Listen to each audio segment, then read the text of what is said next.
Seguimos en este primer año de la guerra. Nos atiende Borys Tarasyuk. El señor Borys Tarasyuk es el embajador de Ucrania ante el Consejo Europeo.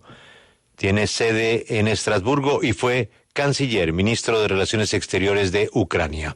La primera pregunta para el señor ministro embajador, Ana, es si él cree que a esta guerra le falta mucho o poco.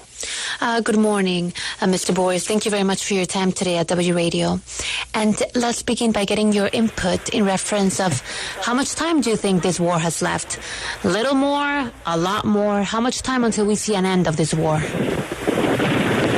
According to the recent estimates, the war may be over this year.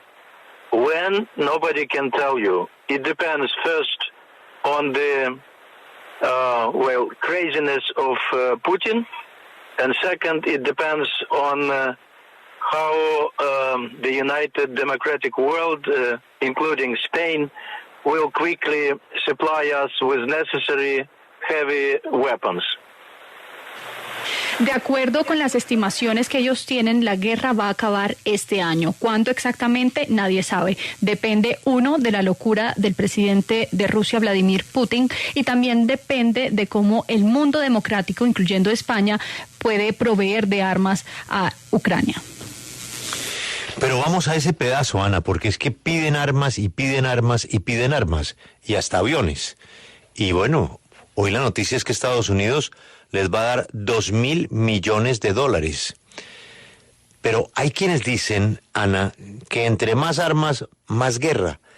¿El que responde a los críticos de seguir dándole armas a Ucrania, lo que están es alimentando aún más la guerra? Some people believe that countries sending Ukraine more weapons are only helping extend the war. How do you respond to these critics about the weapons that Ukraine is receiving?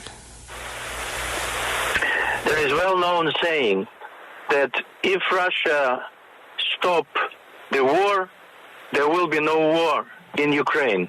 If Ukraine will stop fighting, there will be no Ukraine. So this is the choice.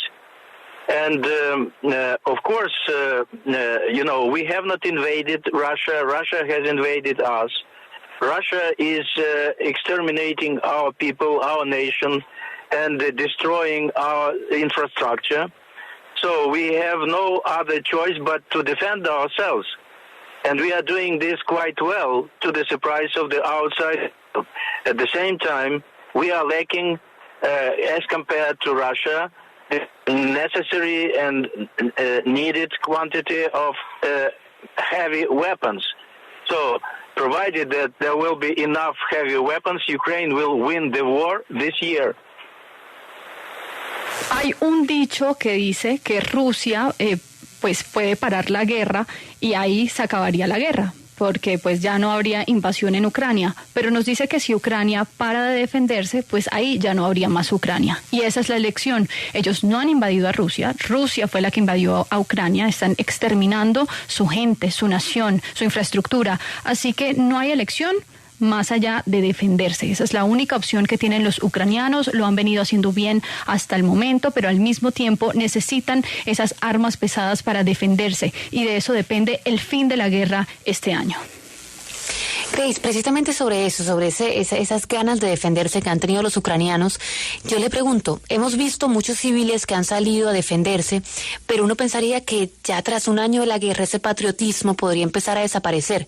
Y quiero preguntarle sobre eso, ¿cómo les ha ido con ese patriotismo y esos civiles que están apoyando la guerra?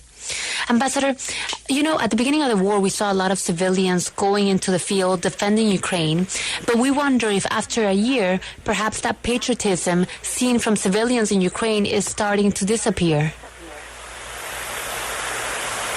Far from that, I would say that the Ukrainian nation has become united as soon as Putin decided to begin to start the aggression against Ukraine.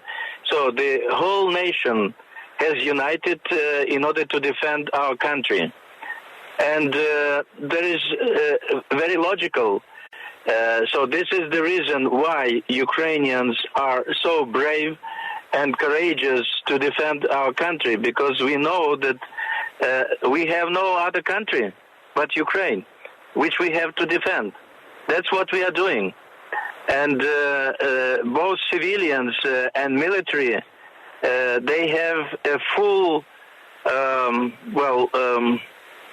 desire to defend our country.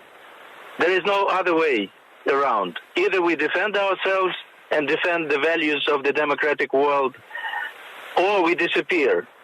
So there is no other choice. That's why we are firm, civilians and military, to defend our country.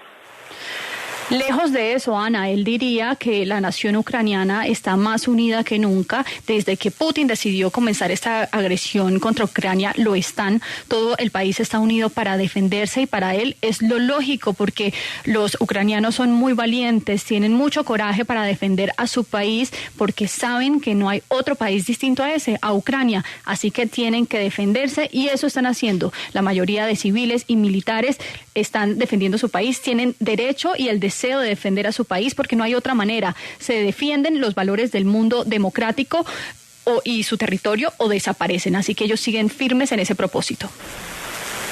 A propósito, Grace, me gustaría preguntar al embajador, ¿cómo explicar que aún sin la paz, varios ucranianos que salieron de Kiev cuando empezó la invasión, ahora ya están regresando tanto a Kiev como a otras ciudades ucranianas? How can we explain if peace has not been achieved, but we're seeing Ukrainians that left the country when the war started, we're seeing them come back? How can we explain this? Well, Ukrainians traditionally are a peace-loving nation and peace-loving people. They like their country, they like their homes, they like their families. So the reason why they're deciding to return when the war is still going on is their devotion to their country and to their homes, their families. So this is the reason. But unfortunately, millions of Ukrainians are still not having the conditions to return to their country. So altogether, there are 4.8 million Ukrainians in different countries, and 8 more millions are internally displaced persons who were deprived of their home, their housing, the roof over their head. So that's why this is a considerable humanitarian disaster, catastrophe, which is taking place in the middle of Europe. The only hope is, yeah. No, the only hope is for, yeah. Yes, go ahead. The only hope. Well, the only hope is that our armed forces will be strong enough to defend our country, to push Russians out of our country to the state borders of Ukraine with Russia. This is the only way out. Ambassador, thank you very much for your time, and we hope very soon a peace process on your country. We are dreaming of it. Thank you. Gracias. Él sueña lo mismo. Escuchábamos, Grace, a Borys Tarasyuk. Él es embajador de Ucrania ante el Consejo de Europa en Estrasburgo y fue ministro de Exteriores de su país, Ucrania. Al final, ¿qué dijo?